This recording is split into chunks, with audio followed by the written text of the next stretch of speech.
Hello, my name is Eileen Ruggieri. I'm president of the Old Onaquagas Historical Society, and I have been involved in Windsor history for a long, long time. One of the areas we're most interested in for young people is the history of education in the town of Windsor. We have a room that has been set up in the town hall to show people what the early one-room schoolhouses of Windsor were like.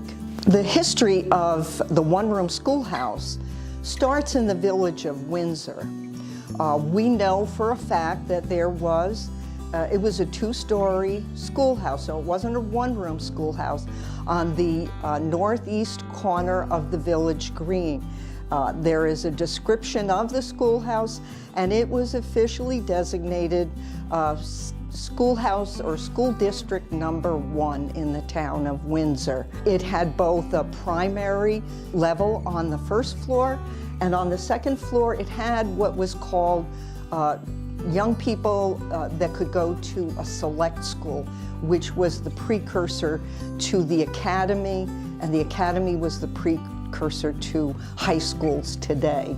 So school district number 1 was in the village of Windsor, but it became very clear that the vast majority of Windsor, as many towns here, were rural. The little hamlets and all, and those children needed to be educated as well. In the early 19th century, they were paid for by something called a rate bill, in which parents were responsible for the cost of educating their children. This is why we have great records of attendance, because that is how they determined the teacher would be paid, and also the responsibility financially on the part of parents. The problem with this system was that many parents in the rural part of the town didn't have the money to send all of their children to school. So they had to be selective about it. They didn't complain about it, but it was a hardship.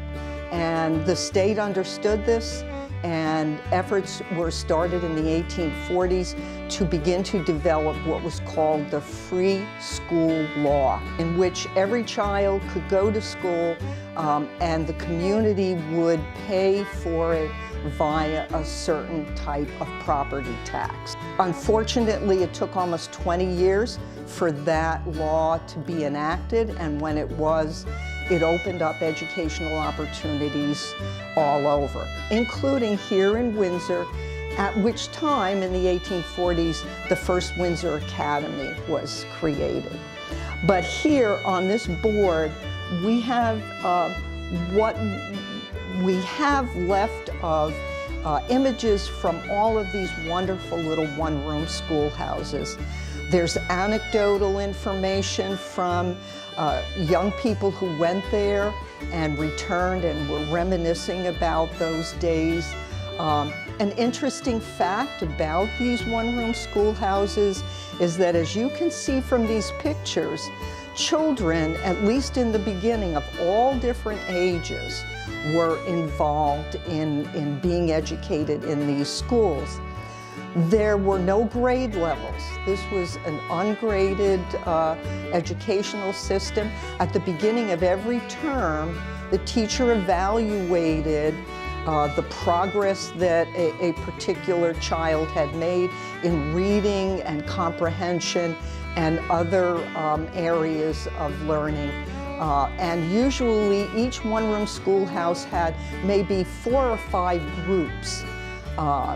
Kids were grouped that way, and they had certain objectives in learning, and that it was the focus of the teacher. So it made it a little bit easier to offer the right education for everyone in the classroom. Kids didn't go to school like they do today in terms of the school year. They had 2 terms. They had a winter term and they had a summer term. and they found out that if they wanted to educate older boys who lived in rural Windsor on farms, the best time of year was the winter. So you would see the older boys in the winter, and you would see mostly girls and younger boys attending in the summer program, which was a hard time to go to school, but these children were very eager to learn, and schooling was important to them. And in many cases, Windsor was very lucky because Windsor had developed a real interest in higher education. It was the only academy, the academy that was established here in the 1840s. The closest academy was up in Franklin, and Windsor decided that if they took the responsibility on of having this school, that kids from the ages of 14 up, which is pretty much when they stopped going to the one-room schoolhouse, they could be educated beyond that. And this was the beginning of Windsor becoming a site for teachers to be trained, and trained very well here. And that also influenced the quality of the teaching in the one-room schoolhouses of Windsor. I think I need to add that just like today, Windsor did include the one-room schoolhouses that are situated in the town of Kirkwood. So Windsor, Kirkwood kids have been involved in the Windsor School District right from the start. We don't have all of our one-room schoolhouses with us still. Some are in very bad condition, in disrepair, but there are a few that are just shining examples of how wonderful these schoolhouses were. The town of, or over up in Cascade Valley, their one-room schoolhouse is still serving the community as a community center. It has for many, many years, so it is not only still there, it's there and functioning as an extremely important part of the community. And I have to add, that was the school where they had reunions that were famous, and it put Cascade Valley one-room schoolhouse on the map, so to speak, in the town. The other one-room schoolhouse that has survived beautifully is the West Windsor Schoolhouse, which is now the Schoolhouse Creamery. And many people, I'm sure in Windsor, have gone over there, including myself, to enjoy their sweet treats. But you get a sense of what this building was like long, long ago. And just recently, the owner, Dennis Colpitz, contacted the town of Windsor historian Rita Saunders because behind the walls, they found these posters. These were posters that were up in the West Windsor Schoolhouse, and we just marveled at what they were able to tell us about how children were educated then. As you can tell, they were very much focused on civics. They were focused on math. We loved the way they learned numbers using things they were very familiar with, animals and toys and fruits. But it was a very effective way to help children learn the things that they needed to in the one-room schoolhouse. And as you continue, you will see that they also wanted to educate them in very practical ways. So here we have grain measurements, very important part of growing up on a farm. And of course, in this area, in addition to agriculture, early on, timbering was a very big business here. And so they helped young people learn what they would need to do in order to put up a good building. And these were very practical ways in which children learned back in the old days, so to speak. Another very special schoolhouse that still stands is the one down in South Windsor, which after it was a schoolhouse, it was a grange hall, and a very important one. Town Councilman Gary Hubman has this display. It was taken from the one-room schoolhouse down there and saved. You see an excellent picture of the huge stoves that warmed these rooms up. That's an amazing interior shot of this wonderful one-room schoolhouse. The books that were used during the time period, again here, the State University of New York Registry of Attendance.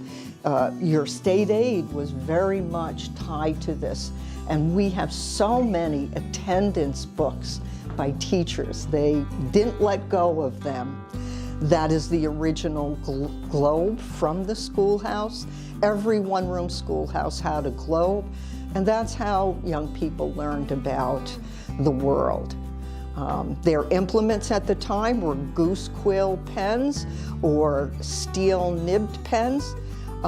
If they had any paper, it was used very sparingly because it did not exist like it does today.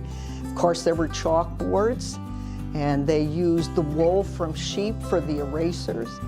And if you were lucky, you had a slate, tablet, and chalk that you could do work on. So we have a wonderful example from one of the best, I would have to say, one-room schoolhouse teachers, a woman named Dina Mallory.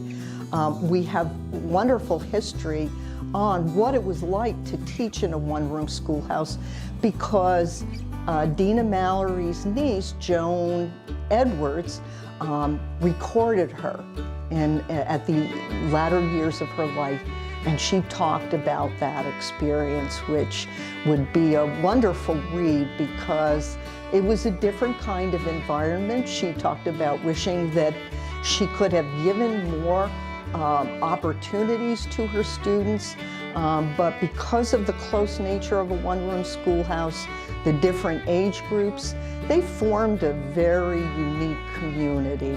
And if you had a good teacher and a love of learning, you could go places starting in these wonderful one-room schoolhouses. Like I said, Windsor has been very lucky. It has a past that has always emphasized education. And that is why it became the seat of education for Eastern Broome County.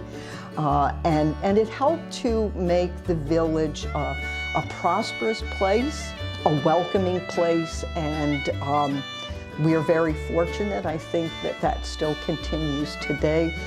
It's very clear education is important, and we're here to say historically it has always been important. These are taken after centralization. 1932 was right as all the school districts in the state were being centralized, and the academies, both the old academy, that wonderful building that is long gone, we have it pictured right here. It no longer was able to educate the number of students that wanted to be educated in the area, so they created a second academy. Younger children would go to the older academy. High school students would go to the new brick building where the Windsor Fire Station is now. And with that high school, we became a place where, starting at the end of the 19th century and beginning of the 20th century, we became a teacher training area. It's the reason Alice Freeman, later to become Palmer, moved from Colesville down to here because she was educated in Windsor's initial, first academy. And these buildings and what took place there really did have Windsor standing out. Some of these pictures show you the number of teachers that came from all over to be trained here. And because it was here, Windsor teachers had a tremendous advantage because they could be trained right here. And over the years, many of them stayed in education. I think Dina Mallory would have continued to teach all of her life if she could have. What we do know from the past, the wonderful stories and memories that have been collected, give us a very strong sense of how important education was in Windsor at the time. And it's good for kids and educators to know the history of schools in Windsor.